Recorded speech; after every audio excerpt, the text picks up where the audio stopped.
Bonjour aux élèves de quatrième, c'est Monsieur Chedorge. On se retrouve pour la correction de deux exercices sur le cours qu'on a fait la semaine dernière qui était la combustion du méthane. Donc on regarde l'exercice 15, page 100. Lorsque du méthane brûle avec une quantité suffisante de dioxygène, la flamme est bleue. Et le bilan de ces transformations chimiques s'écrit méthane plus ou réagit avec le dioxygène, la flèche pour donner de l'eau et du dioxyde de carbone. Alors, quels sont les réactifs consommés? Bon, ça c'est facile. Les réactifs dans une équation bilan, d'une transformation chimique, c'est ce qu'on trouve à droite de la flèche. Donc c'est bien le méthane qui réagit avec le dioxygène. Donc on répond en une phrase. Question 1, donc les réactifs sont le méthane et le dioxygène. C'est ce qui réagit, ce qui va disparaître dans la transformation chimique. 2. Quels sont les nouveaux produits formés? Eh bien, les produits qu'on forme, c'est à la droite de la flèche dans le bilan, c'est l'eau et le dioxyde de carbone. C'est ce qu'on va former. C'est ce que la transformation chimique va former. On appelle ça les produits. Donc les produits formés sont l'eau et le dioxyde de carbone. Ok. Donc si on nous demandait en formule, ce n'est pas le cas ici, mais H2O et CO2.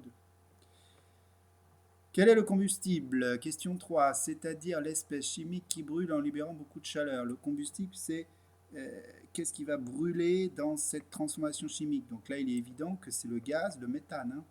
Le combustible est le méthane ici qui alimente ce brûleur ici à gaz. Question 4, indiquez le nom de cette transformation chimique. Donc on a le bilan écrit ici en toutes lettres. Comment on peut l'appeler?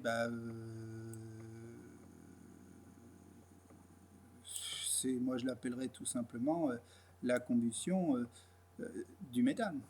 Cette transformation chimique, elle s'appelle la combustion du méthane, si on brûle du méthane. Vous avez compris que quand on brûle du méthane grâce au dioxygène, on forme de l'eau et du dioxyde de carbone. Tout ça à l'état de gaz. Hein. 5. Que faut-il apporter pour que cette transformation chimique commence? Souvenez-vous, dans la définition d'une combustion, on avait dit pour faire une transformation chimique de combustion, il faut un combustible, donc là c'est le méthane. Il faut un comburant, c'est toujours le dioxygène, donc il faut toujours du dioxygène pour faire une combustion. Et ça ne brûle pas tout seul, il faut une petite source de chaleur pour lancer la combustion. Une source de chaleur pour que la combustion commence, que la transformation chimique commence. Ici, probablement qu'on a mis une allumette ou un briquet pour enflammer le gaz. Ça a été ça, ici, la source de chaleur. Donc on se retrouve pour la correction du 18, page 113. Donc on est sur des transformations chimiques qu'on ne connaît pas, qui sont écrites avec les atomes et les molécules. Et on nous demande d'écrire le bilan sous forme d'équation de réaction. Alors on remarque tout de suite qu'on a des équations bilan qui sont équilibrées. Donc là on nous parle de la combustion incomplète du carbone. Donc là on a deux atomes de carbone, donc on va écrire 2C, grand 2C. Réagit avec, là vous reconnaissez la molécule de dioxygène, donc O2. La flèche pour donner, et on a deux molécules ici qui sont les mêmes, donc c'est deux molécules de CO, c'est du monoxyde de carbone, donc on écrit 2CO. Donc voilà la réponse. 2C plus O2 donne 2CO. La combustion complète du dihydrogène. Alors, je vais essayer de reconnaître les molécules. Ici, on a la molécule, vous la reconnaissez tout de suite, c'est la molécule de dioxygène. Je l'ai dessinée une seule fois, donc j'écris, avec une couleur différente, j'écris O2. Donc une fois la molécule de dioxygène ici, le plus.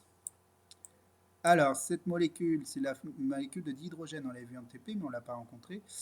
Donc vous trouvez facilement que la formule c'est H2, hein, deux atomes d'hydrogène représentés en blanc, mais j'en ai deux de dessinés. Donc j'oublie pas, comme l'équation bilan ici est ajustée, on peut dire aussi équilibrée, de mettre le grand 2 pour donner la flèche. Là, vous connaissez immédiatement la molécule d'eau, bien sûr, donc H2O, H2O, donc les lettres sont majuscules, les chiffres petits en bas. et je l'ai dessiné 2 fois. Donc 2 fois H2O. Donc voilà l'équation bilan écrite de cette transformation chimique. Alors vous avez remarqué qu'ils ont équilibré, hein, bien sûr, ils ont ajusté l'équation bilan. Hein. 2 atomes d'oxygène, je les retrouve de l'autre côté. Ici, les rouges en le même nombre. 2. J'ai 4 atomes d'hydrogène ici, je les retrouve dans le même nombre de l'autre côté. Cette équation bilan a été ajustée. La dernière est plus difficile. Donc on nous parle ici de la combustion complète d'un gaz qui s'appelle le propane. Donc déjà, il va falloir aller chercher la formule du propane. Je vais écrire en dessous ici. Alors, ça semble être C. C'est les noirs. Je l'ai 3 fois dans la molécule de propane, les atomes de carbone. Les atomes d'hydrogène. 1, 2, 3, 4, 5, 6, 7, 8. H8. Ça, c'est un gaz, le propane, un peu qu'on trouve en bouteille, un peu comme le butane, un peu comme le gaz des briquets. Réagit avec, bon, ils n'ont pas mis le plus, mais moi je le mets. Combien de molécules de dioxygène sont nécessaires pour brûler une molécule de propane? 1, 2, 3, 4, 5. Donc O2, mais je l'ai évidemment 5 fois, donc je mets un grand 5. Donc ces molécules vont disparaître au profit de la formation de nouvelles molécules, mais toujours bien sûr en gardant le même nombre d'atomes, hein, il y a conservation des atomes. Alors bah, j'ai combien? J'ai du CO2, hein, vous connaissez ici, ça c'est une molécule de CO2, et je l'ai a priori 3 fois, donc CO2, CO2,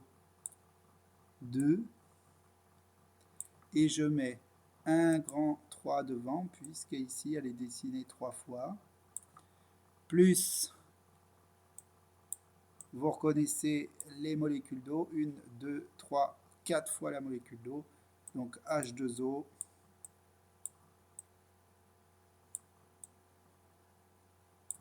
avec un cran 4 devant, pour bien ajuster le bilan de la transformation chimique. Donc on voit bien ici que tout est ajusté, hein. Les 3 atomes de carbone au début côté réactif, ben, je les retrouve à la fin ici, il y en a bien 3. Les 8 atomes d'hydrogène que j'ai ici, les blancs, je les retrouve dans les 4 molécules d'eau.